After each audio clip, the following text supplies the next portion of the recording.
प्रिय साथियों नमस्कार। मैं डॉक्टर जी के गोस्वामी।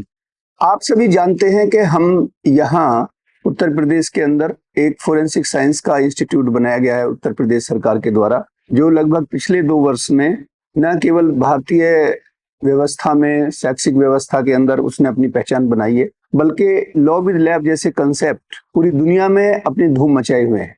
और मैं स्वयं भी इतनी लंबी सर्विस होने के, पुलिस में रहने के साथ साथ, जो मेरा विज्ञान और कानून के साथ जो जो मैंने संगम को परखा और उसको आगे बढ़ाने की कोशिश की, उसमें मैंने पाया कि फोरेंसिक साइंस एक बहुत महत्वपूर्ण विधा है।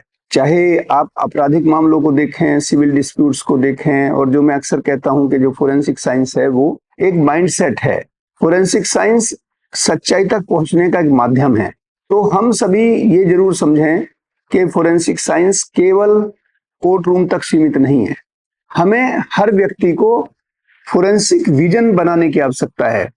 क्यों? क्योंकि फोरेंसिक साइंस का उद्देश्य अगर देखें हम, तो वो सच्चाई तक पहुंचने का रास्ता है। ऐसे तथ्य जिन्हें हम नंगी आंखों से नहीं देख सकते, जिसपे बहुत सारे पर्दे पड़े हुए हैं, उन सबको उजागर करके और आपको वो सही रास्ता दिखाती है। तो सही रास्ता दिखाने का जो काम है वो फोरेंसिक साइंस का है। अब पिछले काफी दिनों से, लगभग पिछले 3-4 साल के अंदर, खास करके अगर मैं कुछ उदाहरण दूं, जैसे Rahul versus state of NCT Delhi 2022 का केस है, उसमें चेन ऑफ कस्टडी को लेकर के और बहुत सारे ऐसे प्रकरण सामने आए हैं साथियों, जिसमें फोरेंसिक साइंस की जो टेस्ट रिपोर्ट थी वो चैलेंज हुई, जो हमारे लिए, पुलिस के लिए भी और पूरी व्यवस्था के लिए एक तरीके से झटका भी है और एक सबक भी है।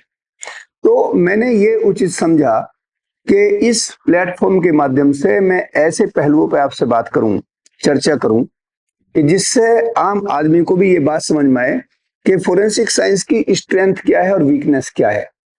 क्योंकि आप जब समाज में हैं तो आपको ये जानना जरूरी है कि जो भी हमारे चारों तरफ होता है, चूंकि हम सभी लोग समाज के हिस्से हैं, अगर किसी के साथ अपराध होता है तो केवल विक्टिम ही प्रभावित नहीं होता है, उससे पूरा समाज प्रभावित होता है।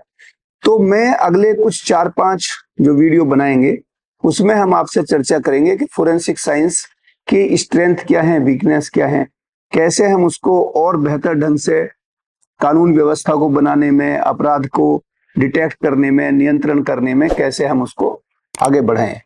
इन्हीं शब्दों के साथ मैं आपसे विदा लेता हूं और अगले जो एपिसोड होंगे उसमें हम क्रम वाइज इसको आगे बढ़ाएंगे। इन्हीं शब्दों के साथ बहुत बहुत धन्यवाद। नमस्कार।